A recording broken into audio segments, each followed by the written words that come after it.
Welcome to the Backlash at Backlash.com. My name is Rod Van Mechelen, and in this video I'm going to read excerpts from my 1993 article, Values and Ideologies. The footnoted article is linked below. This article is directly relevant to MGTOW as it pertains to male and female choices and how our actions as MGTOW will encourage women to repudiate feminism. Quote, "Men will be nice when nice guys get laid," close quote. Wilbur Wormwood, The Backlash. Men's Oppressive Choices, 1993, Bellevue, Washington. For decades, feminists have complained that men force women into an oppressively male perception of what femininity should be. Quote, Dr. Karen Harney adduced that women presenting the specified masochistic traits are more frequently chosen by men.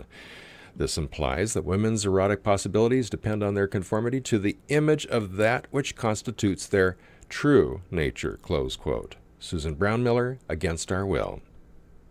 They strongly believe the time has come for women to create femininity for themselves. Quote, "Women should set the standards and not listen to male standards," close quote. Share height, women, and love. Well, that's fine. It's healthy for people to be who they are and not what they think or know others want them to be. But isn't it also time for women to begin taking a little responsibility for their participation in life too? After all, billions of women haven't been sitting around for the past 50,000 years passively watching life go by while men do all the living. They have created culture too. Quote, "Could it be that females play a more dominant social role than anybody has given them credit for? Could it mean that males are more dependent on females than the other way around? Could sexual strategies, courtship and mate choice, fundamental reproductive behavior influence not only intimate male-female relationships, but also social relationships, political relationships, and economic relationships?" Close quote. Mary Batten, Sexual Strategies. Just as men's real and perceived desires have influenced the form of femininity, so women's real and perceived desires have affected masculinity's build. Quote, "What women want in a mate influences how men act. At the same time, what men want in a mate influences how women act. Neither sex gets its ideal mate all the time. Choice becomes choice becomes a compromise between what one wants and the available options. The individual women and men who are most attractive in reproductive terms emerge the winners," close quote. Mary Batten, Sexual Strategies. The Victorian era provides a classic example of how the dance of gender conspires to create the roles we play. Together, women and men evolved a code of chivalry that, in the end, oppressed both. Quote, "When the frock-coated and increasingly bewhiskered gentlemen of the Victorian era, in the grip of this strange nostalgia, cultivated the stilted and excessive courtesy toward the ladies that they fondly believed reflected the chivalric ideal, they also, though without malice aforethought, reduced them once more to the status of spectators at the tournament of life. And regrettably, women encouraged them, finding it pleasant to be worshipped, cherished, and deferred to, flattering to be considered vulnerable, virginal, and remote, pure angels to whom a man might turn for respite from the rough, cruel world of business realities," close quote. Ray Tannehill, Sex and History. Together we have created our culture and all the good and bad that goes with it. By our values we determine, define, and dictate the essential characteristics of masculinity and femininity. Neither women nor men are victims or villains. They did it and we do it together. Shared need, shared responsibility. After the fact of sex, what do women and men want? Well, men want affiliation and intimacy, so women provide men with an abundance of emotional connections. In trade, men offer the ability to create or earn wealth and status. And before a feminist howls sexism, my reference on that is the second-wave feminist scholar, Deborah Tannen. Beyond this, we follow trends. Women said they wanted sensitive men, but chose virile or successful men. So Rocky told Adrian, "I'm a sensitive guy," and learned how to box. Meanwhile, the myth machines told women that gentlemen prefer blondes with big boobs. So women dyed their hair, and hundreds of thousands now worry about the integrity of their implants. I think that's been resolved since then. Hopefully it has. These reflect the male and female ideologies. In simplest terms, the male ideology is based on men's values plus female values as men perceive them, a pseudo-feminine agenda. And the female ideology is based on on women's values plus male values as women perceive them, a pseudo-masculine agenda. Together, these produce our cultural values and ideologies. In other words, our socio-sexual behaviors and expectations are broadly shaped by what we think the opposite sex wants from us. Thus, if by their choices women tell men they want heroic rapists, are most men likely to take sensitivity training? If women say they want nurturing men but then date, mate, and marry jerks, we will know that if we want sex and intimacy with a woman, we will be most successful by acting like a jerk. If women truly want men to be sensitive, caring, and nurturing, then they can encourage men to adopt these characteristics by selecting men who are already sensitive, caring, and nurturing. The choice really is theirs. To once again quote Wilbur Wormwood, quote, "Men will be nice when nice guys get laid," close quote. Choose virtue. While some pundits continue to promote a liberated lifestyle, concern for the problem of teen pregnancy and the plight of young single mothers grows. Is the liberated lifestyle really an option, or is it time for men to take responsibility and choose virtue? In December 1993, a female coworker asked me, "Do you have any children?" I answered, "No, I've never been married." "That's sexist," snapped one woman. "How very moral of you," sneered another. And while the only two other men in our department scurried for cover, the rest of the women turned on their heels and stalked back to their cubicles. Why? Because what they heard me saying is that I believe it's not okay to have children out of wedlock. With roughly half of all firstborn children today being conceived out of wedlock, a growing number of young women are embracing the feminist ideology that says they have the right to sleep with the bad boys, get pregnant, raise their children in single-parent households, and force the rest of us men to support their liberated lifestyle. And anyone who by word or deed rejects such behavior is a misogynist. The answer to this insanity, some say, is a return to traditional patriarchy, and that it's time for men to dictate morality to women. Second-wave feminist writers like Susan Faludi, author of Backlash, disagree for the obvious reasons, but she and others seem to feel that it's okay for them to dictate morality to men, that we should force men to financially support women who choose single parenthood. Without taking anything away from women, we can reject that out of hand. If women have the right to choose, then so should men. Anything less is a violation of the principles of equality these feminists claim to espouse. Note, now of course we know that neither the second-wave feminists nor the third-wave feminists care in the least about equal rights. They are misandristic hate-mongers using the government to enslave men.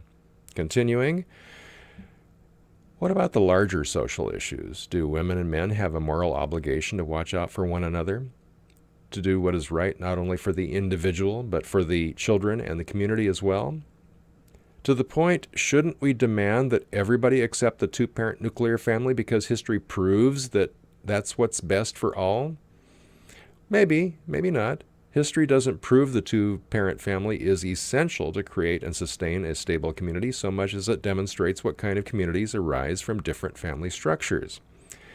In ancient Taoist China, for example, polygyny, the practice of having more than one wife at a time, was common, and their civilization prospered. Yet it was rife with acts that by today's standards we would consider intolerable violations of individual human rights. What's more, contrary to the popular belief that most men would support polygyny, the historical fact is that, as William Tucker demonstrated in his 1993 National Review article, The Amoral Case for Family Values, it benefits the relatively few high-status men and the relatively many low-status women more than it benefits most men. Consequently, polygyny, by depriving the relatively many low-status men of the opportunity for love, sexual connection, and reproduction, is often conducive to civil unrest. But in such societies, men are dominant. What if women were dominant? That might change everything, or would it? The closest thing to polyandry, the practice of having more than one husband at a time, and matriarchy we have ever had was the matricentry, a community organized around female reproductive requirements described in feminist author Marilyn French's book, Beyond Power. As a back-to-earther, she found the idea appealing and idyllic.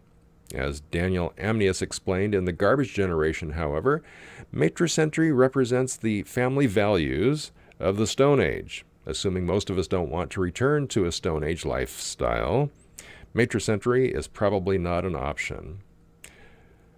One family structure espoused by some as the wave of the future is polyfidelity, the practice in which 3 or more adults marry.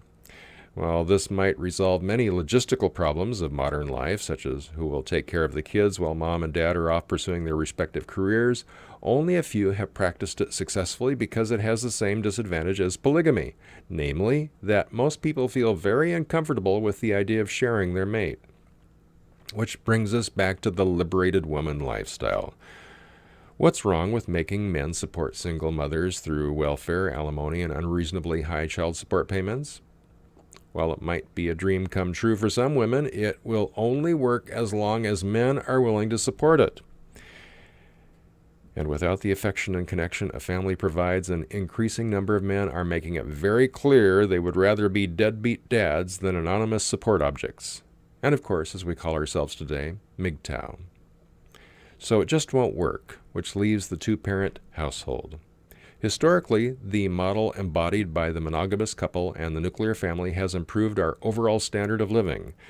And while it is not the only one that can create and sustain a stable community, it has worked better than any other. It is, therefore, the arrangement we should encourage. But even if monogamy and the nuclear family are conducive to an improving standard of living, does that give us the right to force or anything else down women's collective throat? What about their rights as individuals? Individuals have rights. As a conservative libertarian, I take that almost as an article of faith. And a few years ago, I found out that conservative libertarian, classical liberal, basically they're the same thing. There is a point beyond which the bare assertion of individual rights undermines the community that makes the protection and promotion of those rights possible. Unrestricted rights lead to a dog-eat-dog world where might makes right. And as an increasing volume of data proves, women are no better than men in this respect. Given the opportunity and the motive, women dominate and oppress as readily as men. So while some feminists are doing everything they can to promote values that hinder rather than help the community, what should we do? The answer may be easier than the question suggests. Choose virtue. If we should not impose a male morality on women, so what? We're civilized, unlike feminists. We don't need to force them to do what we believe is right. Instead, we take responsibility for our own choices and seek relationships with women whose moral beliefs match our own. This is not a new idea. People have been doing it for millennia. By our choices, we can persuade women to meet us halfway. That's what most women want anyway, even if they don't know it. Those who don't, well, let them stew in their own pot and simmer in the consequences of their own bad choices. And if the extremists try to force us to do otherwise, we refuse. Without our support, they cannot survive. 2015, Olympia, Washington. This is the view that led to my own MGTOW lifestyle. I've had relationships, but they did not endure because I have zero tolerance for misandry. And in the current political economy where a woman can send a man to jail with little more than a complaint that he makes me afraid, the risks and hassles involved in finding the Nawalt unicorns are simply too great to bother. And so, like the growing number of MGTOW, young and old, I choose independence and freedom.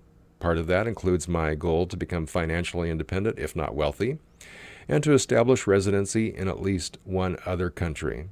If enough of us do that, and even if the economy does not collapse and take the misandrous institutions down with it, then eventually, as Turd Flinging Monkey pointed out in his The Magic of Male Scarcity video, the scarcity of men willing to enter into relationships with women will lead women to reject feminism and regain their respect for men and masculinity.